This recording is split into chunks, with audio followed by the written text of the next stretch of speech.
Что такое подвиг? Конечно, не нам о нем рассуждать. Я говорю о тех, кто подвигов не совершал, в том числе и о себе. Не могу сказать, что делал что-то героическое. Некоторые истории просто поражают. Например, история балерины Франциски Манн. В девичестве она носила фамилию Розенберг. Она жила в Польше.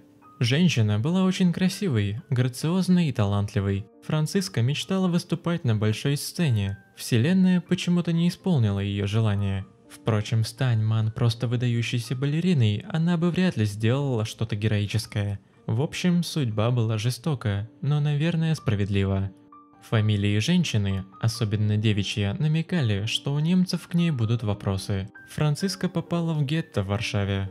Итак, вместо большой сцены Франциска Манн получила жизнь в гетто. Там она выступала, показывала свои таланты и мастерство. Более того, немцы ценили талант девушки. Франциску назначили курьером. Она доставляла корреспонденцию из гетто в штаб-квартиру в Варшаве и обратно. Сколько бы это продолжалось, сложно сказать. Наверное, в любом случае недолго.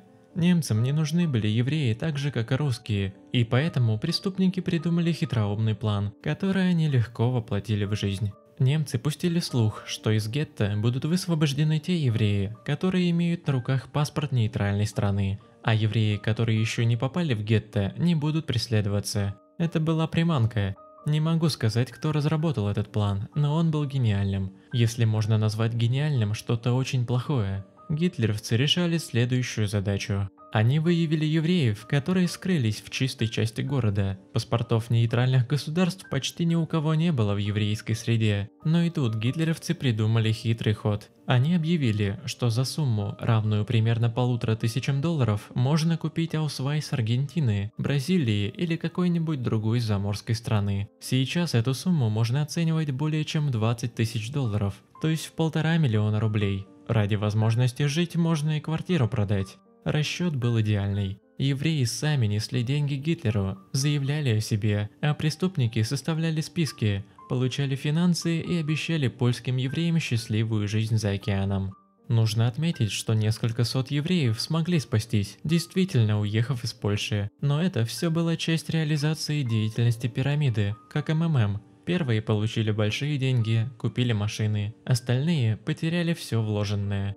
Евреи увидели, что люди одной с ними национальности смогли уехать, стали активнее нести деньги Гитлеру, чтобы получить паспорта. И вот для многих настал час Х, в том числе и для Франциски Манн.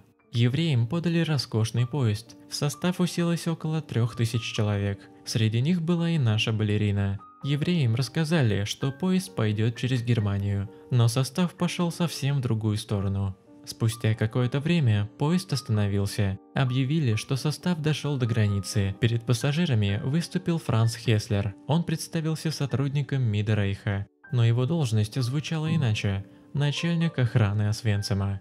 Хеслер пояснил, что всем нужно пройти дезинфекцию, а для этого пройти в раздевалке, снять одежду. У некоторых евреев уже возникли подозрения, а Франциска, как женщина очень неглупая, сразу все поняла. Тогда она придумала свой ответ хитрым немцам. В женской раздевалке присутствовали эсэсовцы, они наблюдали за тем, как Франциска раздевается. Балерина делала это медленно и грациозно, нарочно, чтобы гитлеровцы забыли обо всем на свете. И они таки забыли. Франциска специально не снимала туфли, оставив их на потом. Когда пришло время снимать обувь, балерина взяла в руку одну туфлю и сильно запустила в эсэсовца. Тот схватился за лицо. Женщина в это время выхватила оружие у немца и стала стрелять. Йозефа Шиллингера Франциска ликвидировала, а Эмериха сделала инвалидом. Конечно же, балерину уничтожили подоспевшие немцы, но другие женщины последовали примеру балерины. Они отнимали у эсэсовцев оружие, уничтожали врага. Это было без шансов, но это стоило сделать. Все это был настоящий героизм. Франциска Манн исполнила свой последний танец перед гитлеровцами и ушла непобежденной. Это было единственное правильное решение в той ситуации.